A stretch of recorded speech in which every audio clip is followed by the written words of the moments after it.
Welcome to Comfort Crime with Lindsay Sanchez, a cozy mystery podcast where no actual crimes have been committed.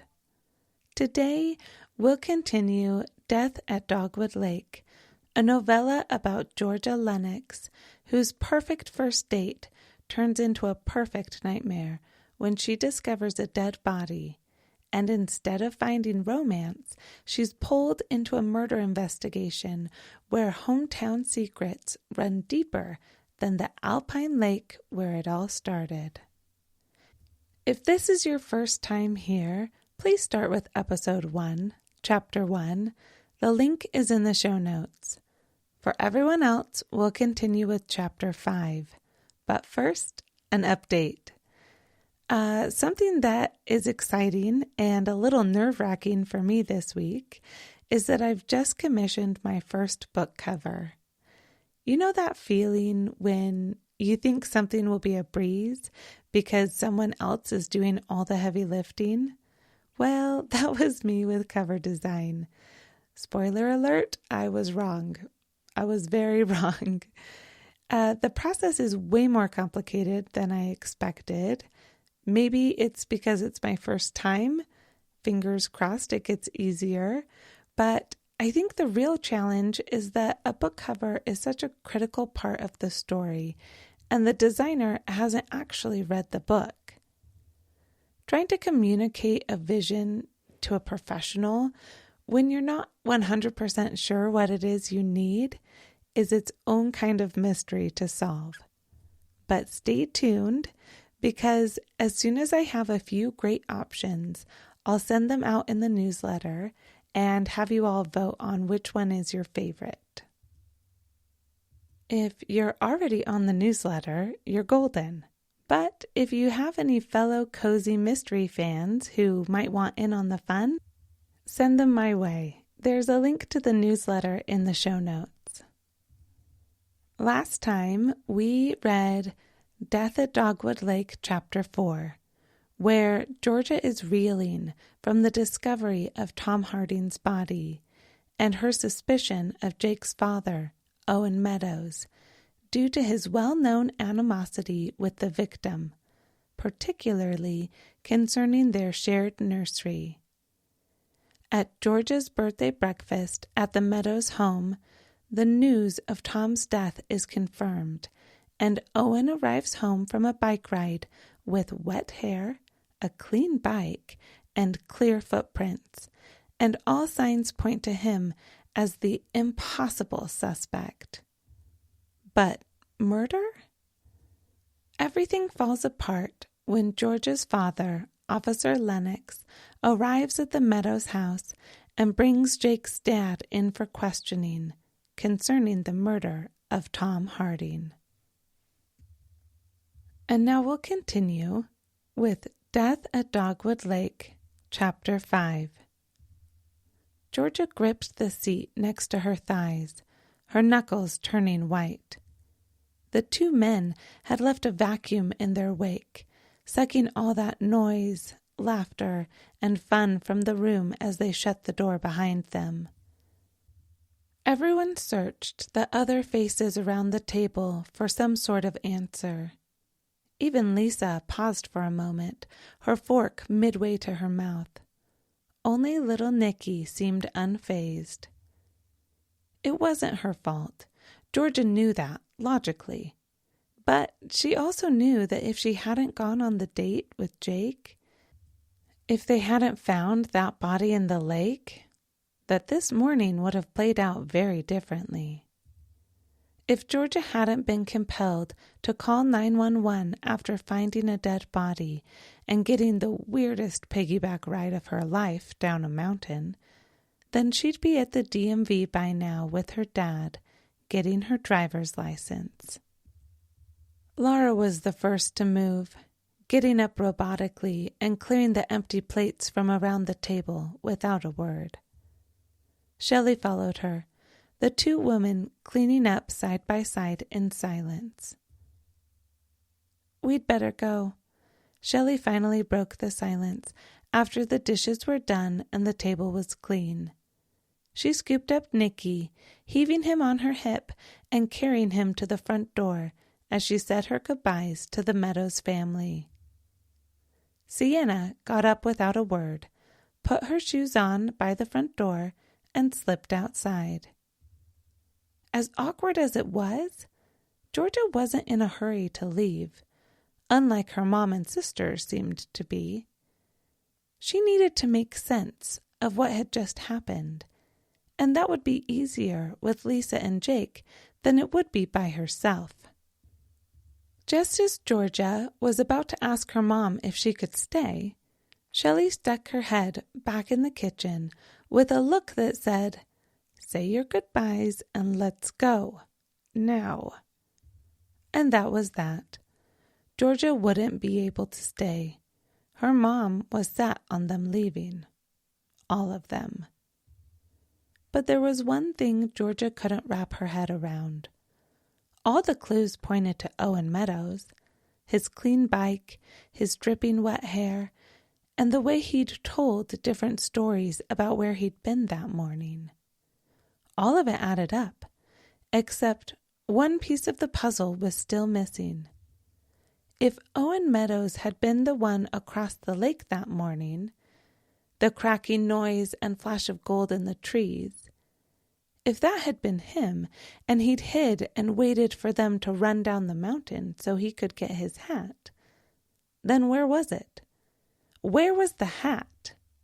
He hadn't walked in with it. Of that much Georgia was sure. Bye. Lisa gave Georgia a hug, back to being as completely unfazed as she'd been before her dad was arrested. And before he'd come home from a bike ride with squeaky clean tires. "Thanks. I'm sorry," Georgia said. "I'll see you soon." Lisa waved away Georgia's apologies. Georgia tried to catch Jake's eye as she walked past him, to silently communicate that maybe he was right, or maybe there was a chance that Lisa was. Maybe their dad was innocent. Without that hat, all of the clues just added up to suspicion. There was nothing definite placing Owen at the scene of the crime. Nothing proved he was at that lake. "Goodbye, Mrs. Meadows. Thank you so much for the birthday breakfast." Georgia passed through the kitchen, saving her goodbye to Jake until she was nearly at the front door, in case he didn't respond. "Goodbye, Jake," she said, before hiding in the entryway. She'd hear him if he responded, but wouldn't have to face him if he didn't. Her mom, brother, and sister had already gotten their shoes and escaped to the car, leaving the beyond awkward situation. Georgia picked up the tennis shoes and socks her dad had brought her. It wasn't worth putting them back on her blistered toes for the short walk to the car. She was going home bruised and bloodied after all, but it wasn't Jake's fault, and he wasn't the one taking her. On her way to the door, Georgia eyed a messenger bag on the back of Owen's bike. Owen hadn't been holding the hat, but that didn't mean he didn't have it. Before she left, she had to know if a dirty and dripping wet Dogwood Community College hat was hiding in that bag. The entryway was close enough to the kitchen that she couldn't just open the bag without risking being seen by one of the three Meadows still in the next room. There was only one way she could be sure. Georgia silently prayed that there was nothing too fragile in the bag as she pretended to trip, letting her bare foot get caught on the front wheel and using the seat of the bike to stabilize herself, her hand slipping forward, pushing the messenger bag to the ground. It spewed a clipboard, paper, and pens over the entryway floor. The sound brought the three remaining Meadows. "Are you okay?" Lisa asked, helping Georgia to her feet as Jake and Laura gathered the scattered pens and paper. Georgia picked up the clipboard and put it in the bag, opening it for the collected papers before the job was done. "I'm so sorry. I slipped." Georgia gave her lame excuse, unsure whether anyone would buy it. "It's nothing," Laura said, putting the last stack of papers in the bag and closing it before taking it from Georgia and putting it back on the bike. As Georgia walked out to her waiting family, there was one thing she was sure of. There was not, nor had there ever been, a wet and dirty hat in that bag. The papers would have been ruined. There were a million places Owen could have stashed the hat between the house and the lake. But there was only one place he could be sure it would be safe. If he'd left the hat anywhere, it would have been at his nursery. There was zero chance her mom would drop her at the nursery, especially with it seemingly mixed up in all of this, and after the morning she'd had. But it was still her birthday, so she might get away with going for a bike ride, on her own, as long as her mom didn't get suspicious. As soon as they got home, Shelley went straight to the kitchen. "We need to make a lasagna for Rose," she called Sienna in after her. "And we should make one for the Meadows, too.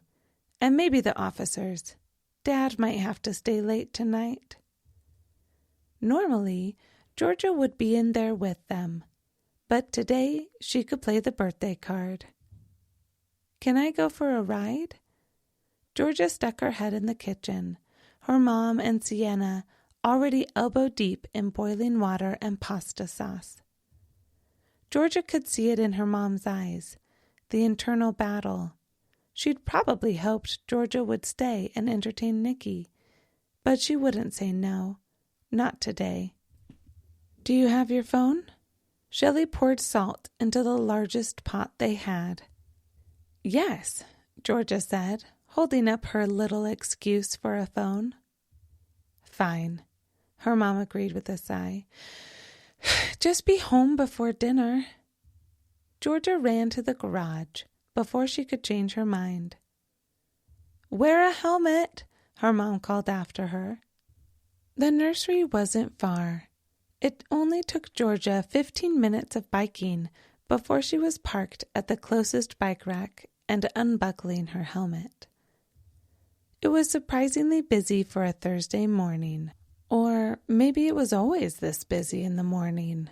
Landscapers, farmers, and homeowners all communed around this evergreen tree or that perennial bush. As much as Georgia loved flowers, she couldn't make heads or tails of the names of them, unless her dad had made her plant it or weed it. Even then, it was a 50-50 chance if she got it right. Joining the crowd, she weaved in and out of the rows of plants, making her way through sections of shade and sun-loving, annuals and perennials, heading all the while to the far back corner. If Owen had stashed his hat here, there was only one place it would be safe: the office. Standing outside the door, Georgia pretended to look at a particularly ugly weeping something. It was lopsided and misshapen, like someone had planted it, pruned it, ruined it, and then returned it. She waited for the mom with her toddler and spring bulbs, and the man with bags of gravel to move on. Looking over her shoulder, Georgia made sure there was a gap in the procession of gardeners before she reached for the doorknob. She hesitated. Could this be considered breaking and entering? Would she be putting herself in more trouble by opening the door? There wasn't any chance she would be a suspect. Of that she was certain. But could she be messing up the investigation? Tampering with evidence? As a child of an officer, She knew how sensitive certain aspects of the law could be. But surely one look couldn't hurt. Just a peek. She wouldn't touch anything. She would just glance inside. And if the hat was there, she'd figure out what to do after that.